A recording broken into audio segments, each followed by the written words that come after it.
할렐루야. 할렐루야. 우리는 파수꾼입니다 라는 제목으로 하나님의 말씀을 전하겠습니다.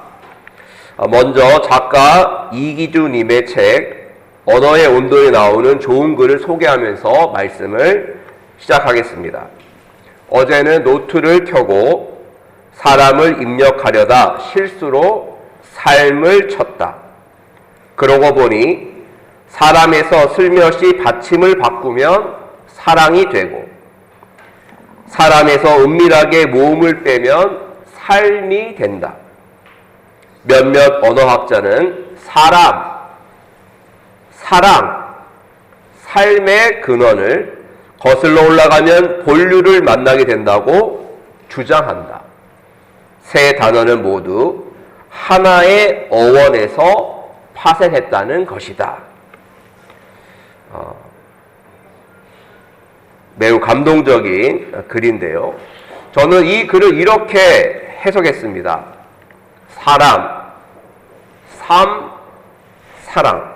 즉 사람이 살아갈 때 하나님을 사랑하고 이웃을 사랑하며 그렇게 살아간다면 그 삶이 최고의 삶이다. 아멘입니까? 우리는 흔히 세상 기준으로 모든 것을 바라보고 판단할 때가 많습니다. 재산, 출세, 명예 이러한 기준으로 모든 것을 바라보죠. 하지만 그러한 세상적 기준이 중요한 것이 아닙니다. 남들의 말, 시선, 평가 그런 것이 중요한 것이 아니고요. 코란데오라는 말처럼 하나님 앞에 우리는 서야 합니다. 하나님 앞에 섰을 때 하나님은 나를 어떻게 바라보실까? 하나님을 사랑하고 사람을 사랑하며 살고 있다면 하나님께서는 그 사람을 기뻐하시고 인정하시고 칭찬하시고 축복하실 줄로 믿습니다. 2026년 새해에 더욱더 하나님을 사랑하시고 우리의 이웃을 사랑하며 우리 성도님들과 함께 복된 삶을 살아가는 우리 모두가 되기를 주님의 이름 간절히 축원드립니다. 오늘 구약의 말씀 에스겔 3장 16절을 보면 에스겔 선지자가 나옵니다. 오늘 16절 말씀 보시면 7일 후에 여호와의 말씀이 내게 임하여 이르시되 그랬어요. 자, 지금 에스겔은 어디에 있을까요? 어디서 지금 하나님의 말씀을 받았을까요? 자, 이스라엘일까요? 애굽일까요? 바벨론일까요? 이스라엘, 애굽, 바벨론 어딜까요? 네, 바벨론입니다. 바벨론. 이 에스겔서를 이해하려면 배경을 좀 알아야 되는데 이스라엘, 즉 남유다의 마지막 왕이 시드기야 왕이고요. 그 바로 전 왕이 누구냐면 여호야긴 왕입니다. 여호야긴 왕. 이 여호야긴 왕은 18세에 왕이 되는데 고작 석 달밖에 다스리지 못해요. 짧죠, 아주. 이 여호야긴 왕이 되어서 다스릴 때에 바벨론 왕 느부갓네살의 신복들이 쳐들어옵니다. 그래서 그 예루살렘 성을 둘러싸요. 포위하죠. 결국 왕이 항복하고 바벨론으로 끌려가게 되는데 그 왕이 끌려갈 때 약 1만 명의 이스라엘 백성들도 같이 끌려갔어요. 자, 그때 함께 끌려갔던 사람이 누구라고요? 바로 오늘 말씀의 주인공 에스겔 선지자입니다. 원래 에스겔은 제사장이었어요. 제사장이었는데 그렇게 바벨론으로 끌려가서 그발 강가 근처에서 살았던 거예요. 유대인들이 모여있는 난민촌, 그발 강가에 살고 있었는데 5년이 되었을 때, 포로로 끌려간 지 5년이 되었을 때 여호와 하나님께서 누굴 부르셨어요? 바로 에스겔을 부르신 것이죠. 하나님의 권능이 그에게 임했던 것입니다. 하나님은 에스겔을 선지자로 부르시고요. 그에게 환상을 보여주시고 또 그에게 사명을 주셨는데 오늘 우리가 읽은 말씀은 에스겔이 하나님으로부터 사명을 부여받는 장면입니다. 자, 우리 17절 말씀 같이 들어가겠습니다. 시작. 인자야, 내가 너를 이스라엘 족속의 파수꾼으로 세웠으니 너는 내 입의 말을 듣고 나를 대신하여 그들을 깨우치라. 아멘. 하나님께서는 바벨론 포로 생활하고 있는 에스겔을 부르셨어요. 인자야, 하나님이 내가 너를 이스라엘 족속의 파수꾼으로 세웠다. 내가 너를 파수꾼으로 임명한다라고 하면서 말씀을 하신 거예요. 파수꾼의 히브리어 원어는 초페라고 합니다. 초페.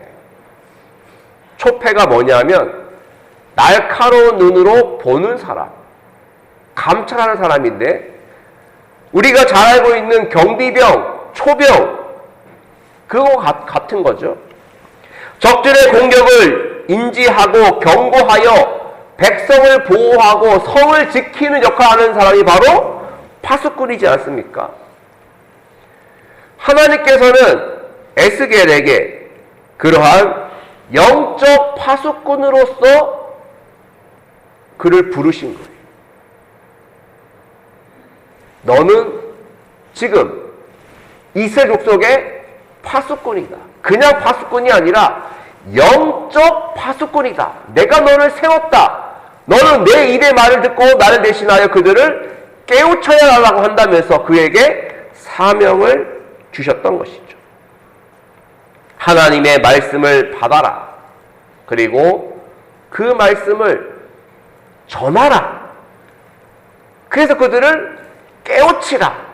그것이 바로 에스겔이 주신 하나님의 사명이었던 것이죠. 하나님의 그 주신 사명은 매우 구체적이었는데 18절, 19절 말씀 보시면 이렇게 되어 있습니다.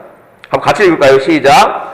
가령 내가 악인에게 말하기를 너는 꼭 죽으리라 할 때에 내가 깨우치지 아니하거나 말로 악인에게 일러서 그의 악한 길을 떠나 생명을 구원하게 하지 아니하면 그 악인은 그의 죄악 중에서 죽으려니와 내가 그의 핏값을 내 손에서 찾을 것이고 내가 악인을 깨우치되 그가 그의 악한 마음과 악한 행위에서 돌이키지 아니하면 그는 그의 죄악 중에서 죽으려니와 너는 내 생명을 보존하리라.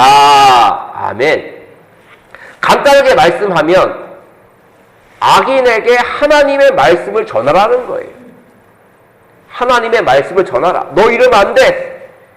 지금 이 길은 잘못된 길이야. 죄악의 길이야. 멸망의 길이야. 그러니까 어서 속히 회개하고 돌아와야 돼 라고 누가 전해야 된다고요? 파수꾼 사명을 받은 에스겔이 그 말을, 그 말씀을 전해야 한다는 거예요. 또 의인도 마찬가지입니다. 20절에도 나와 있습니다만 의인도 그전에는 잘했다가 갑자기 변한 거예요. 그러면서 잘못된 길로 가요. 그럼 어떻게 합니까? 예전에 의인이니까 돌아오겠지라가 아니라 그냥 내버려두는 것이 아니라 어떻게 된다고요? 하나님의 말씀을 그 의인에게 가서 전하라는 거예요. 지금 잘못된 길로 가고 있으니 빨리 돌아오십시오. 회개하십시오. 라고 전해야 된다는 거예요. 악인이든 의인이든 지금 잘못된 길로 가고 있다면 하나님의 말씀을 전해야 된다. 만약 전했는데도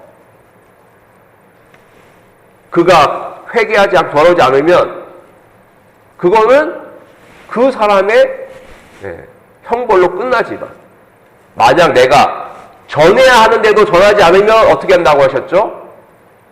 20절 끝에 보세요. 그의 핏값은 내가 어디에서? 내 손에서 찾으리라. 전하지 않은 자에게도 뭐가 있다고요? 책임이 있다는 거예요. 책임을 묻겠다라고 하나님께서 말씀을 하신 거예요. 그러므로 파수꾼의 사명은 내가 하고 싶으면 하고 말고 싶으면 마는 그런 선택사항이 아니라 이것은 반드시 해야만 하는 사명 의무와도 같은 것이죠. 아까도 말씀드렸습니다만 파수꾼은 사명, 반드시 해야 할 사명이 있고요. 또한 그것을 행치 않았을 때는 돌아오는 책임이 있는 거예요. 성경에도 자주 나옵니다만 그런 예가 있죠. 감옥을 지키고 있는 간수가 감옥을 잘 지키지 못해서 죄수가 탈출하게 되면 어떻게 되죠? 간수에게 책임을 묻는 거죠. 또 무덤을 지키던 경비병들이 시체를 잃어버리면 어떻게 될까요? 그 경비병 역시 책임이 있다는 거예요. 같은 맥락입니다. 파수꾼도 자기의 사명을 제대로 수행해야 하죠. 물론 힘듭니다. 어렵습니다. 하지만 높은 망대에 서서 멀리 바라봐야 되죠. 적군이 오는지 안 오는지를 살피면서 적들이 쳐들어오면 즉시 알려서 적들의 공격을 막을 수 있도록 성 안에 있는 사람들을 지키고 보호하는 사명을 감당해야 되는 것이죠. 만약 졸거나 다른 이유로 그 책임을 못하게 되면, 그래서 결국 성 안이 함락되거나 피해를 보게 된다면 그 파수꾼은 책임을 또 져야 하는 것이죠. 결국 파수꾼은 너무나도 그 역할이 중요하고 그 책임이 무겁다는 것을 말해주고 있는 것입니다. 사랑하는 성도 여러분, 오늘 말씀은 우리들에게 무엇을 말씀하고 있을까요? 에스겔만 파수꾼이냐? 아닙니다. 하나님께 부름받은 우리 역시 파수꾼들인 줄로 믿습니다. 하나님께서 우리 가정의 파수꾼으로 세우신 거예요. 믿으십니까? 우리 교회, 우리 지역, 나라와 민족의 파수꾼으로 우리를 세우신 것이, 영적 파수꾼으로 우리를 세우신 거예요. 너희의 가정을 말씀으로, 믿음, 소망, 사랑으로 지켜라. 그 사명 주신 것이고요. 또한 우리 교회 역시 마찬가지죠. 우리 교회를 하나님께서 세우셨으니 그 교회를 잘 지키고 보호하라고 말씀을 하신 것입니다. 자, 성도 여러분, 우리들 역시 하나님이 세우신 영적 파수꾼임을 잊지 마시기를 바랍니다. 하나님이 세우셨으니 하나님이 도우실 것입니다. 네가 알아서 해라. 아니에요. 하나님이 도우십니다. 하나님이 강하게 하실 것이고요. 지혜도 주실 것이고 능력도 주실 것입니다. 그래서 에스겔이 그 사명을 잘 감당할 수 있게 된 것처럼 하나님께서 우리들에게도 은혜 주시고 힘 주시고 말씀 주시고 성령 충만을 허락해 주셔서 그 사명 감당하게 하실 줄로 믿습니다. 올 한 해 주의 말씀을 잘 듣고 읽고 배우고 전하는, 그래서 주원 생명들에게 복음을 전하는, 그들을 주님의 전으로 인도해 나가는 그런 사명을 감당하는 우리 모두가 되기를 주님의 이름 간절히 축원드립니다. 자, 이어서 이번에는 신약의 말씀을 보겠습니다. 사도행전 4장 말씀은 초대교회에 임한 첫 번째 박해의 말씀입니다. 박해를 보여주는 말씀입니다. 예수님의 부활 승천 이후 예수님의 명령대로 성령을 기다리며 오순절 다락방에 모였던 120명의 성도들이 함께 기도했죠. 마가 다락방에서 기도했습니다.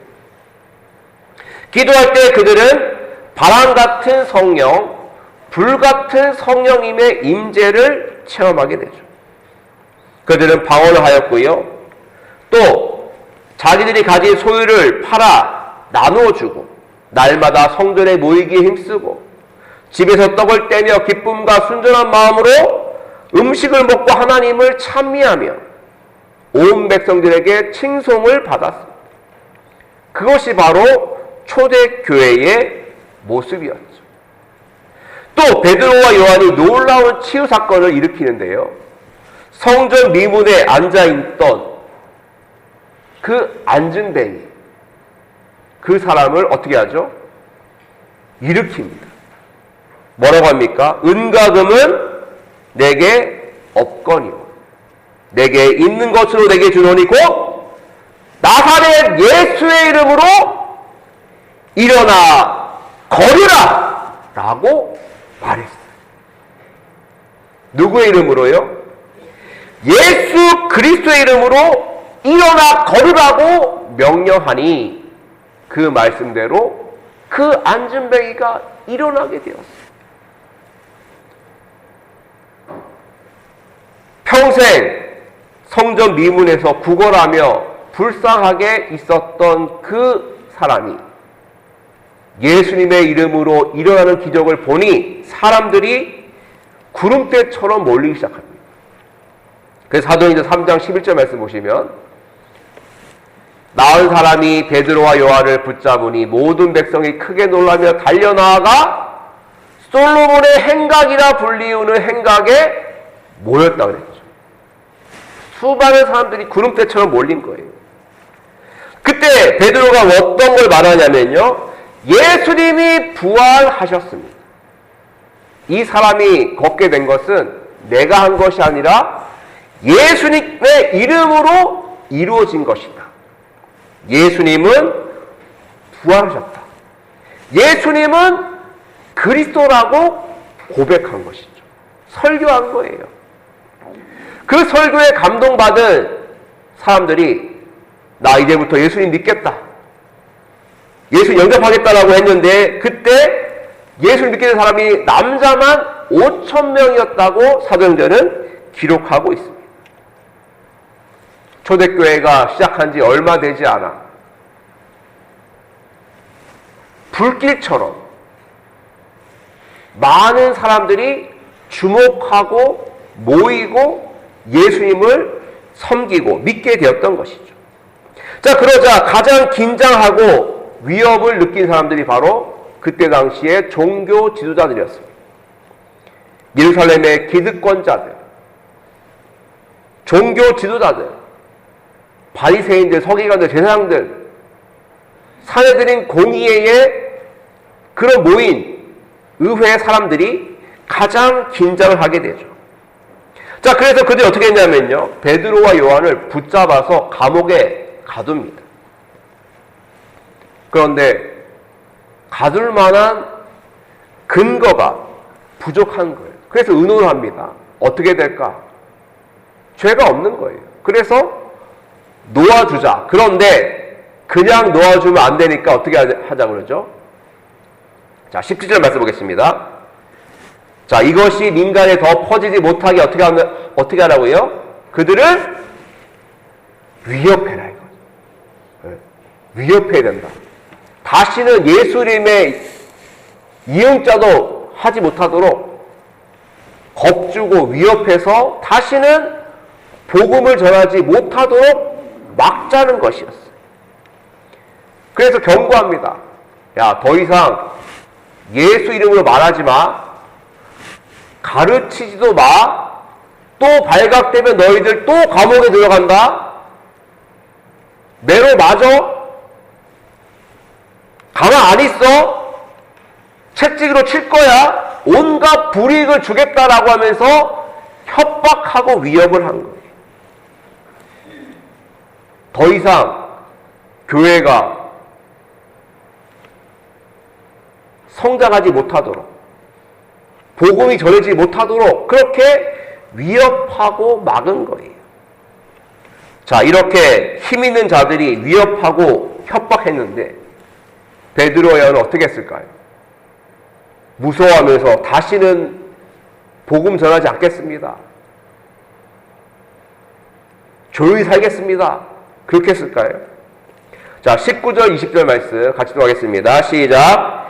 베드로와 요한이 대답하여 이르되 하나님 앞에서 너희의 말을 듣는 것이 하나님의 말씀을 듣는 것보다 옳은가 판단하라. 우리는 보고 들은 것을 말하지 아니할 수 없다 하니. 아멘. 베드로와 요한은 담대하게 말합니다. 우리는 하나님 말씀을 들어야지 너희 말을 듣는 게 아니다 이거예요. 하나님 말씀 듣고 우리는 이렇게 하는 것이니 앞으로도 그렇게 하겠다는 것이죠. 아무리 너희들이 위협한다 해도 협박한다 해도 우리는 복음 전하는 사명을 그칠 수가 없다. 때릴 테면 때려라. 가둘 테면 가두어라. 상관없이 우리는 계속적으로 복음을 전하겠다라고 결단하며 말한 것입니다. 우리는 보고 들은 것을 말하지 아니할 수 없다. 봤는데, 들었는데 어떻게 말하지 않을 수 있겠느냐? 계속적으로 복음 전하겠다고 한 것이죠. 베드로와 요한, 그들의 담대함은 어디서부터 온 것일까요? 그들의 담대함은 결국 주님을 믿는 그 신앙, 절대 신뢰에서 나온 것입니다. 하나님을 믿고 예수님을 믿고 성령님을 의지하면서 그렇게 할 수 있었던 거예요. 요즘 절찬리에 상영 중인 영화 한 편이 있습니다. 신의 악단이라는 영화인데요. 작년 12월 31일 날 개봉해서 지금 상영 중에 있는 영화입니다. 저도 아직 못 봤습니다만 조만간 보러 갈 예정입니다. 간단히 그 영화에 대해서 알아봤는데요. 어떤 내용이냐면 북한 보위부가 국제사회의 지원을 얻기 위해서 가짜 차량단을 만드는 그런 사건으로부터 내용이 이제 이야기가 진행되는데 실제 있었던 사건을 모티브로 해서 만든 영화라고 합니다.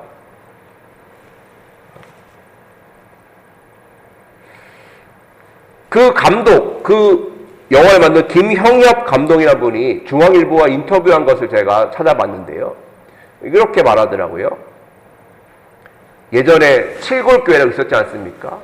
해외 원조받아서 세웠던 칠골교회, 그것과 또 빌리그레암 목사님의 방북 행사, 그리고 40만 명으로 알려진 북한의 지하교인을 토대로 시나리오를 써서 만들었다는 거예요.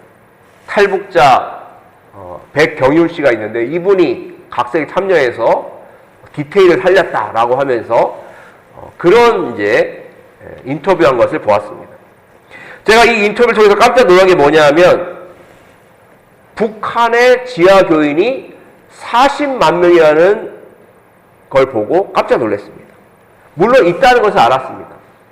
지하교회에서 신앙생활 있는 분들이 얼마 있다 정도는 알았습니다만 40만 명이 된다는 것은 이번에 처음 알았어요. 사실 종교 자유가 없는 북한에서 하나님 믿는다는 것은 어떤 것일까요? 예수님을 구주로 고백한다는 것은 결코 쉬운 일이 아니죠. 발각되는 순간 모든 것을 잃을 수 있지 않습니까? 붙잡혀 갈 수도 있고 저 먼 곳으로 끌려갈 수도 있고 그런 곳이 그런 북한에서 40만 명 되는 사람들이 지하에서 하나님께 예배를 드리고 있대요. 숨어서 찬양하고 기도하고 예배 드리고 있다는 그런 이야기를 듣고 너무나도 놀랐어요. 아니 어떻게 자유가 없는, 종교 자유가 없는 그곳에서 목숨을 걸고 온갖 어려움이 있음에도 불구하고 그들은 왜 예수 그리스도를 주로 고백하면서 그 신앙을 이어가고 있을까? 오늘 말씀 중에서 그 해답을 찾았습니다. 비록 환경은 좋지 않지만, 위험하고 어렵지만 누굴 믿고 있는 거예요? 예수 그리스도를 진정으로 믿고 하나님이 우리와 함께 하심을 믿고 신뢰하고 의지하기 때문에 그들은 생명을 걸고 위험을 감수하면서까지 그 믿음 생활을 하고 있는 것이 아닌가. 또 이 땅에 언젠가는 복음으로 변화되어서 이 얼어붙은 땅이 다시 한번 하나님의 말씀과 은혜로 변화되고 하나님을 찬양하고 예배하는 교회가 세워질 것을 비전으로 삼고 그들은 지금도 그렇게 기도하고 찬양하고 예배하고 있는 줄로 믿습니다. 그들은 믿는 거예요. 우리의 상황보다, 환경보다, 저 북한의 지도자들보다 더 크시고 위대하신 하나님, 하나님이 우리와 함께 하시며 하나님의 뜻이 이 땅에 이루어질 줄로 믿습니다라고 하면서 나아가는 것이죠. 그러한 그들의 믿음을 우리들 역시 본받아야 할 줄로 믿습니다. 오늘 말씀을 정리하겠습니다. 우리는 파수꾼이에요. 영적인 파수꾼입니다. 하나님의 말씀을 전하여야 할 사명이 있고 책임이 있어요. 우리의 가정에서, 우리의 직장과 사업장에서, 또 우리의 이웃들에게 우리는 주의 복음을 전해야 합니다. 주님을 믿고 담대하게 전해야 됩니다. 베드로와 요한처럼 북한 교회에서, 지하 교회에서 그렇게 끝까지 믿음을 지키고 나아가는 그들처럼 우리 담대하게 앞으로 나아가야 될 줄로 믿습니다. 그리하여 회개와 변화와 구원과 생명의 역사가 이루어지는 그런 올 한 해가 되기를 주님의 이름으로 간절히 축원드립니다. 함께 기도하겠습니다.